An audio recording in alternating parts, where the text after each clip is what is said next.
Bonjour tout le monde, on se retrouve pour un nouvel interview avant les Worlds de Final Rep et aujourd'hui je suis accompagné d'un athlète lyonnais. Je vais le laisser se présenter. Salut à tous. Déjà merci pour l'invitation. Merci à toi. Moi c'est Théo, je suis un athlète de la SWAT Team. J'ai 30 ans, je suis un habitué un peu de Final Rep. Donc voilà, je prépare Final Rep c'est dans un mois là, ça? C'est ça, dans un mois. Voilà, j'ai déjà fait vice-champion du monde en 2022, quatrième en 2023, disqualifié au zéro, mais je pense que tu vas revenir dessus. Et 2 fois champion de France et déjà vice-champion de France et voilà. Un gros palmarès quand même, et en moins de 94. En moins de 94, ouais. Donc tu te qualifies à 2 mois, comme tu l'as dit en Belgique, euh, dans une magnifique compète, tu as fait des très belles perfs. Comment s'était passé cette compète et comment tu as géré le post-compète? Comme du coup tu as eu un delta d'entraînement très limité, 3 mois avant les Worlds. On sait qu'en street, c'est assez compliqué, ce genre de petit delta pour préparer une compétition, surtout après une échéance que tu as déjà faite en Belgique. Donc, comment ça se passe? Déjà la compète, elle s'est plutôt bien passée. Déjà j'avais fait une transition en chin-up, c'était ma première compétition, en chin-up, qui était assez concluante, donc à ce niveau-là, c'était bien.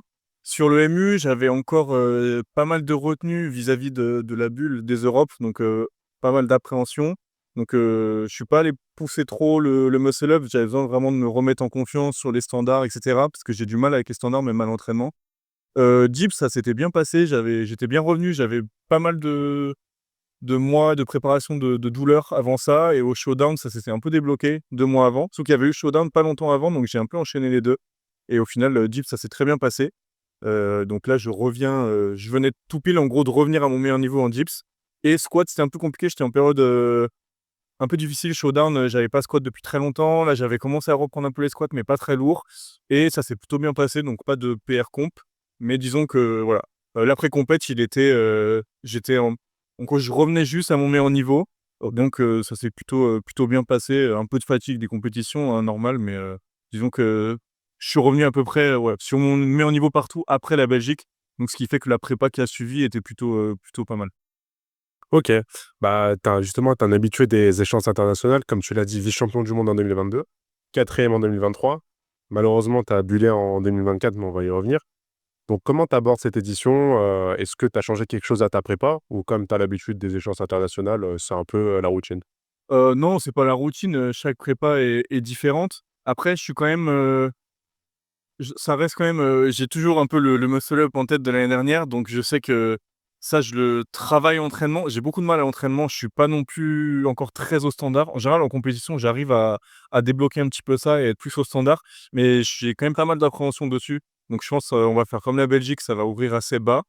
Et sinon, sur le reste des mouvements, je suis, un peu comme d'habitude, je suis pas particulièrement serein, mais voilà, l'échéance, je les connais, ces genres d'échéances et tout, je sais comment ça se passe, donc je pense que globalement, j'arrive en général à bien gérer mes compétitions. Donc pas plus de stress que d'habitude, mais bon, on prend pas du tout à la légère non plus, hein, parce qu'il y a du niveau, donc voilà, mais ça va être sympa. On a eu des athlètes qu'on a interviewés avant qui, eux, ils ont pris un coach, mental, un prépa mental et aussi un nutritionniste. Est-ce que toi aussi c'est ton cas ou? Non, moi j'ai juste mon coach, avec qui ça se passe très bien, mais du coup, j'ai jamais ressenti le besoin d'avoir de la prépa mentale, et même, en termes de nutrition, je suis sur une caté, assez lourde. Moi, je suis pas très lourd, même en off saison, je monte jamais à 100 kilos, donc j'ai pas énormément de difficultés à descendre au poids en compétition, donc pas besoin de ça pour optimiser, quoi. OK.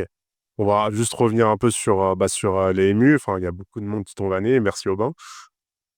Mais non, plus sérieusement, enfin, tu parlais, mais au Showdown et en Belgique, on a vu que tu étais beaucoup plus à l'aise sur les standards. Tu l'as vraiment bossé à l'entraînement? Il y a un petit déclic que tu as trouvé ou juste l'année dernière pendant les Europes, c'était pas ton jour? Non, pendant les Europes l'année dernière, le premier mu, il m'a semblé qu'il était valide, il était valide et c'était juste une question de mousqueton, du moins de ce qu'on m'a dit. OK. Et après, je pense que juste le fait d'avoir échec et d'être monté, c'était une erreur. Et du coup, bah, après, j'ai un peu perdu confiance et je me suis mis la pression. Mais là, je suis toujours pas très serein en termes de standards sur les MU, hein. C'est vraiment compliqué pour moi. Donc ça commence à rentrer. J'essaye de faire des changements, mais je suis jamais très serein sur ma technique. Donc on va voir. Là, j'ai fait des bonnes séances récemment, mais ça reste pas fou non plus.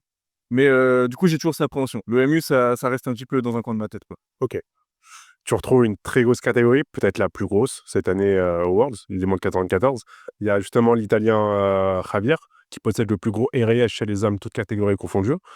Mais tu as également aussi par la suite une catégorie qui est très homogène avec Bader, l'Hollandais, et aussi le Polonais Lisek, pardon. Ouais, Et il avait peu aussi. il y a Timo, c'est vrai qu'il y a Timo aussi.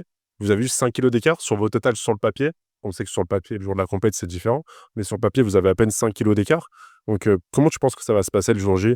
Peut-être que Javier va survoler la compétition, mais Ouais, je pense que Xavier, en vrai, on n'y pense pas trop tous. ouais, On sait que si Xavier, il est dans une bonne forme et ce qui est quand même souvent le cas, il survole le truc donc je suis pas, bah, déjà de manière générale, j'essaie de pas trop regarder les perfs des autres, mais alors lui encore moins, tu vois? Donc ça sert à rien ouais, et après, pour ce qui est de Bader et Lisek, alors Bader, je sais que c'est quelqu'un qui a pas forcément souvent très bien géré ses compétitions, mais le dernier Open qu'il a fait, il l'a très bien géré. Donc du coup, c'est ce qui le rend, plus dangereux à mon sens. Pour moi, c'est le plus dangereux là actuellement. Donc je pense que ça va vraiment être une question de gestion, je pense que celui qui fait 12 sur 12 entre nous 3, à mon avis, ça sera le plus gros total. Donc à mon avis, ça va être, même si on est assez différents, on a des points forts, points faibles assez différents, mais voilà, je pense que celui qui gérera le mieux sa compétition et qui validera le plus d'essais, aura quand même beaucoup plus de chances de gagner, quoi. Donc ok. ouais, ça se joue un peu dans un mouchoir de poche. On parlait du Polonais Lisek, il t'avait volé ton podium en 2023. Est-ce que Ouais. ça te tient à cœur de venir prendre ta revanche cette année? Ouais, un petit peu, sauf que je me souviens que j'avais fini sur un squat à 2,50 et en fait, j'avais dit à tout le monde, «Laissez-moi mettre 2,55, c'est sûr, je les ai Ouais, et au moins, on est sûr» et vu que Lisek, il avait loupé son deuxième essai, tout le monde m'a dit: «Mais non, c'est pas possible, il met 10 kilos de plus, il l'aura jamais». Je leur ai dit: «On sait jamais, hein, vous avez pas vu la bête et tout?» et du coup, bah, 2,50 c'est bien passé. En vrai, j'avais un peu plus ce jour-là et au final, bon, bah, son squat est passé. C'était un peu litigieux, mais bon, écoute, donc là, je l'avais un peu en travers quand même, mais je respecte le gars. ouais. Et du coup, bah, on se fera une vraie bagarre, dans un mois, là. On a hâte de la voir.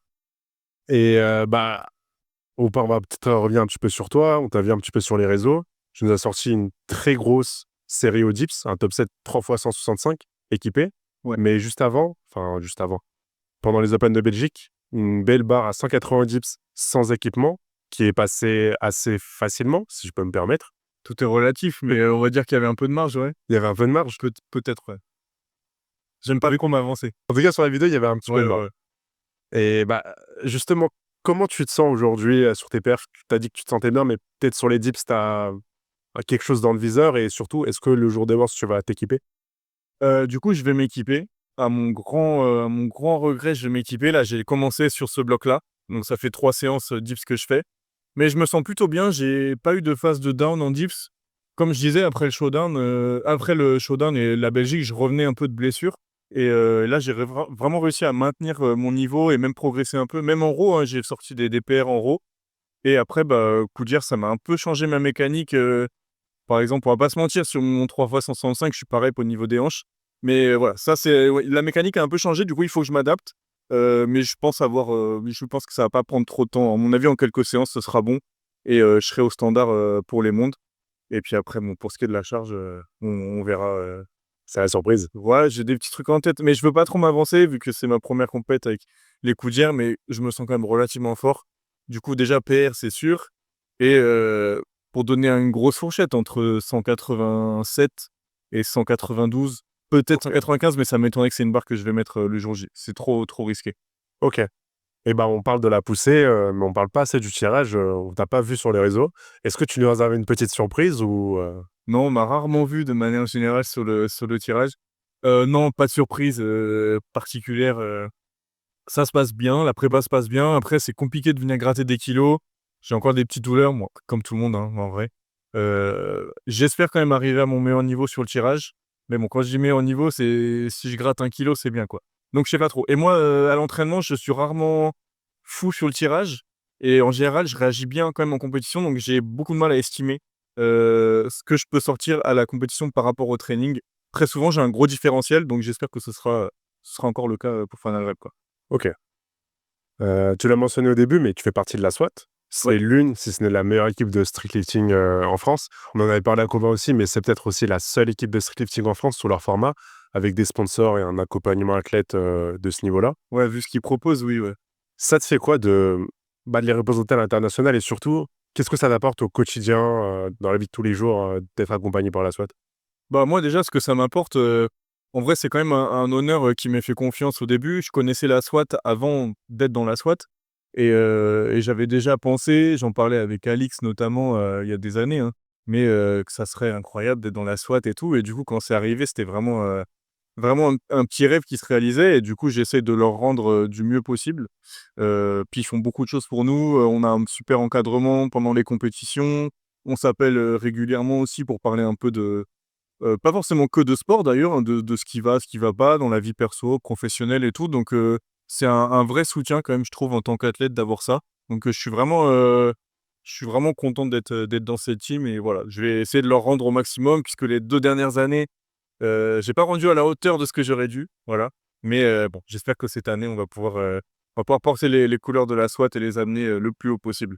J'espère aussi et Ouais. pour clôturer un peu cette interview, bon, tu nous as parlé un peu de ce que tu avais en tête pour les dips, mais en général, est-ce que tu as un total dans le viseur ou bien des perfs sur chaque mouvement? Ou bien, tu t'en fous un peu et juste le jour J, tu viens, tu fais ta compète et tu essaies de chercher ton 12 sur 12? Bah, ça serait mentir que de dire que j'ai pas calculé 10 000 fois, mes performances, pour Final Ref. J'ai des petits calculs en tête. Après, je m'avance rarement, sur les réseaux ou de manière générale sur les perfs en compétition parce qu'il y a des aléas, voilà, la forme peut changer. Du coup, j'aime pas trop, arriver trop confiant. Mais après, je me suis quand même calculé, un petit total, il y a le total Théo Prime, il y a le total, Théo pas en forme, il y a un peu, au milieu. Mais j'espère quand même, pour donner des chiffres, au moins entre 555 et bon, si les astres sont alignés, là, comptez pas là-dessus, mais 580 peut-être. Oui, il faudrait, voilà, là, c'est vraiment avec de la réserve, on va voir. C'est une grosse fourchette, donc déjà si je fais plus de 555, ce sera une belle compète et de toute façon, comme on en parlait aussi, comme les autres athlètes en parlaient, dans les interviews que j'ai regardées juste avant là, Heu, le 12 sur 12 aussi, enfin même, ne serait-ce que pour toi en tant qu'athlète, valider, faire une bonne compétition pour soi et pas forcément, trop regarder les autres. Voilà, ça c'est important aussi donc je vise quand même, j'ai jamais fait de 12 sur 12. Je fais des bonnes compètes en général, 9-10 sur 12. J'ai jamais fait de 12 donc là c'est l'occasion, puis voilà. On sait qu'un 12 sur 12 ça peut assurer une place sur un podium quand même, une compète bien gérée comme ça, donc voilà. Déjà Ma essayer de valider pour moi, tous mes lifts au standard, ce serait pas mal. Magnifique, c'est ce que je te souhaite. Mais avant de clôturer l'interview, est-ce que tu veux partager quelque chose à la communauté ou à l'audience? Ah, tu m'avais pas préparé à cette question. Ah, c'était la surprise. Non, je voulais remercier, bah, en vrai, la communauté street déjà qui grandit. Heu, on sait que la localisation, pardon, de la compétition, c'est pas évident pour les Français de venir et en vrai, moi, je considère vraiment qu'on a le meilleur public au monde en street. Vraiment, on a les gens les plus investis et il y a les Français se sont déplacés l'année dernière, il y en a d'autres qui vont se déplacer cette année. Donc en vrai, merci, bah, à tous ceux qui soutiennent le sport, et qui regardent et qui nous soutiennent, dans la vraie vie en compétition sur les réseaux. Donc parce que sans eux, en vrai, le sport, serait pas, au niveau, à ce niveau-là. Donc Mmh. voilà, tout simplement, un merci. Je pense que ça se tient, quoi, c'est pas mal. Magnifique, des belles paroles pour la fin. Que moi de mon côté, je te souhaite une bonne fin de prépa. J'espère que tout va bien se passer pour toi et nous, on sera là le jour des Worlds et j'espère te voir monter sur le podium et pourquoi pas détrôner Javier. On sait pas, tout est Alors, possible. on va voir le podium déjà, mais merci, ouais, ça va bien se passer. Merci à toi.